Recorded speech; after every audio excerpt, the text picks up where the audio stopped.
حضرت عیسیٰ علیہ السلام کے نانا کا نام حضرت عمران تھا۔ حضرت عمران کے ہاں اولاد نہیں تھی، ان کی زوجہ حضرت حنا سلام اللہ علیہا پیغمبروں کا خاندان ہے، پیغمبروں کی صحبت ہے، تو وہ بھی صبر شکر کر کے اللہ کی رضا پہ راضی تھی۔ گھر کے صحن کے اندر دوپہر کے وقت چارپائی بچھائے ایک درخت کے نیچے قیلولہ کرنے لگی تو ایک منظر دیکھا کہ درخت پر ایک چڑیا نے گھونسلہ ڈالا ہوا تھا اور اس نے بچے دیے ہوئے تھے۔ وہ کہیں سے اڑ کے جا کے دانہ اٹھا کے لاتی اور بچہ چونچ کھولتا اور ماں اس کی چونچ میں دانہ ڈال دی۔ چڑیا کے بچے کے ساتھ چڑیا کی محبت کو دیکھا تو حضرت حنا کا دل چوٹ کھا گیا اور بارگاہ ازدی میں عرض کی، مالک تو نے جانوروں کو بھی بچے دیے ہیں اور وہ ان سے پیار کر رہے ہیں، تیرے دربار میں کیا کمی ہے اگر تو مجھے اولاد عطا کر دے۔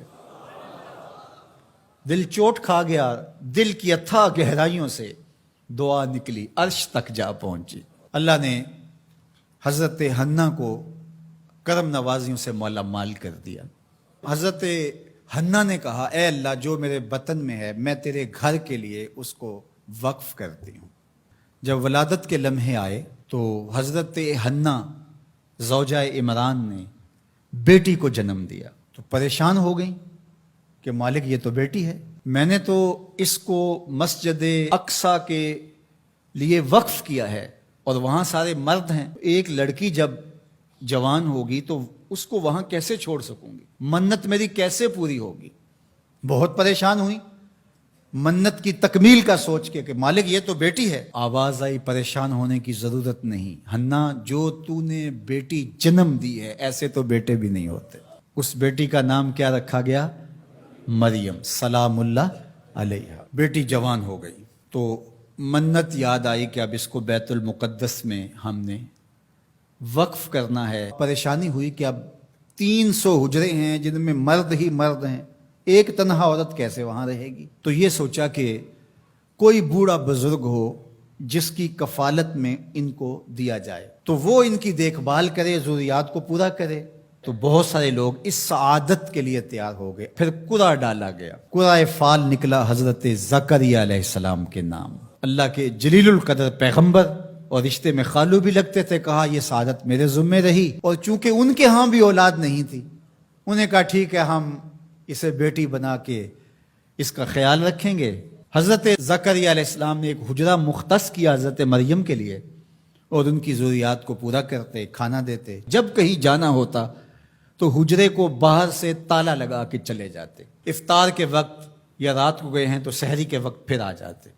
ایک دن حضرت زکریا علیہ السلام تالا لگا کے کہیں گئے کام، واپس آتے ہوئے دیر ہو گئی اور افطار کے لمحے گزر گئے، بہت پریشان ہوئے تو خیر سامان لے کے تیزی سے پہنچے اور آ کے دروازہ کھولا، وجد عندہا رزقا، تو دیکھا بے موسم پھل پڑے ہوئے ہیں۔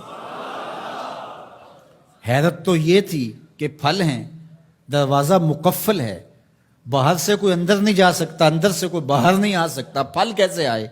پہلی حیرت تو یہ، پھر پھل بھی بے موسم ہے۔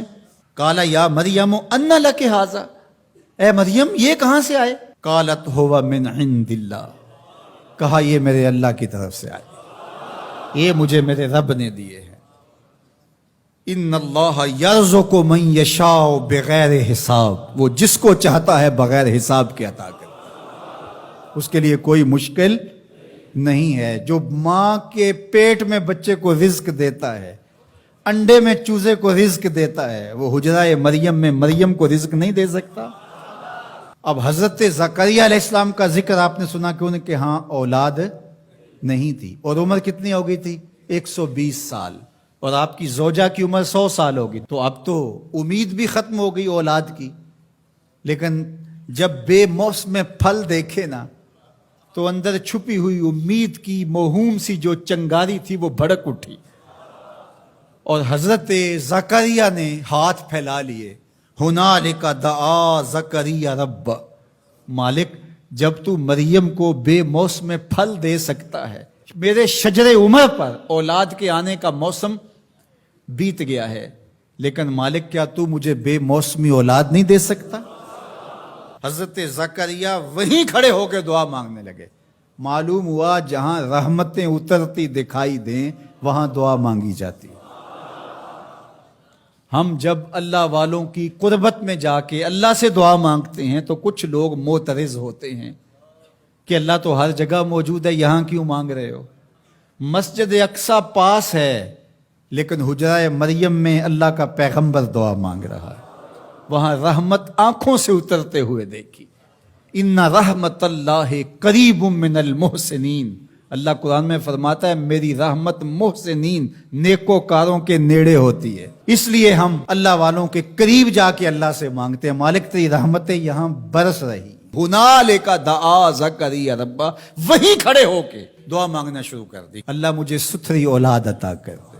پھر کیا ہوا کہ کہا گیا یہاں دعا کیوں مانگ رہے ہو، میرے گھر میں آؤ. کہا گیا نبی ہو کے ولیہ کے حجرے میں دعا مانگ رہے ہو، تمہیں کچھ نہیں دیا جائے گا. نہیں، سنو قرآن سنو. فنادتہ الملائکہ، فرشتے آ کے پکار کرنے لگے. کب؟ وَهُوَ قَائِمٌ يُصَلِّي فِي الْمِحْرَابِ، وہ حجرے میں کھڑے ابھی دعائیں مانگ ہی رہے تھے. فرشتوں نے آ کے ندا دی کیا؟ ان اللہ یبشرک بیحییٰ، اے زکریا تمہیں مبارک ہو، ہم تمہیں یحییٰ عطا فرمائیں گے. اولاد مانگی ہے تو یحییٰ ملے گا، لیکن اکیلی اولاد نہیں مانگی، ذریۃ طیبہ، ستھری اولاد مانگی ہے، پاک اولاد مانگی ہے.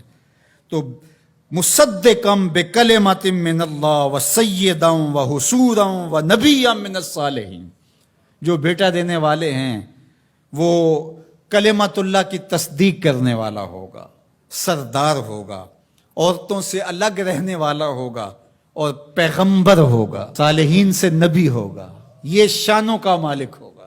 فوراً دعا قبول ہو گئی. یہ ہے کرامت سیدہ مریم کے حجرے میں بے موسم پھلوں کا ملنا اور وہاں دعاؤں کا قبول ہونا.